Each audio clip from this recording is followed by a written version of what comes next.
Kumpiyansa si One Rider Party List Representative Rod Gutierrez na educated ang mga itatanong ng mga mambabatas kay dating Pangulong Rodrigo Duterte kung dadalo ito sa pagdinig ng House Quadruple Committee o Quadcom.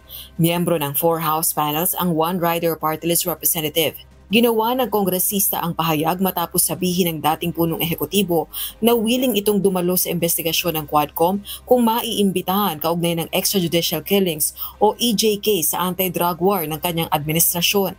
Gayunman, umaasa ang dating punong ehekutibo na educated questions ang ibabato sa kanya ng mga kongresista.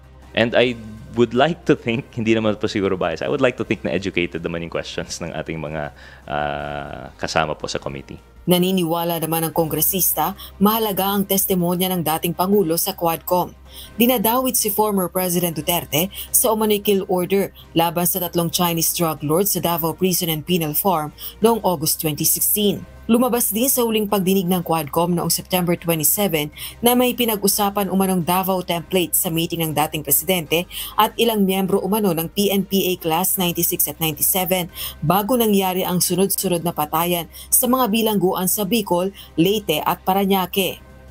Well, I think it would be very important when the time is right. Ang nakita ko po, linkages. Although the name has been mentioned every now and then, if we see parang malayo pa po, no? Nababanggit from the bottom level straight up to the top. So I think what you'd notice with the Quad, what we're trying to uncover, talagang hindi siya yung just because nabanggit yung pangalan, isasangkot na kaagad.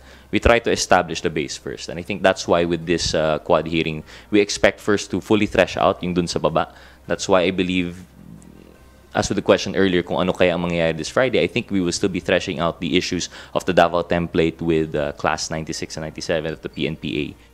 Samantala, duda naman ang mambabatas kung makatutulong sa investigasyon kaugnay ng illegal pogo si Mary Ann Maslog alias Jessica Francisco, ang itinuturong suspect sa 1998 textbook scam. Ayon kay Maslog, bumiyahe siya patungong Indonesia gamit ang alias Francisco at top umano siya ng Philippine National Police Intelligence Group upang kausapin si Alice Go na sumuko na.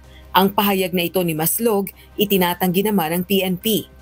Iginiit ni Senator Bato de la Rosa na may nakarating umanong impormasyon sa kanya na may tao sa Malacanang na nag-uutos umano kay Maslog upang idawit sila ni dating Pangulong Duterte sa illegal pogos. Bagay na pinagdududahan ni Congressman Gutierrez.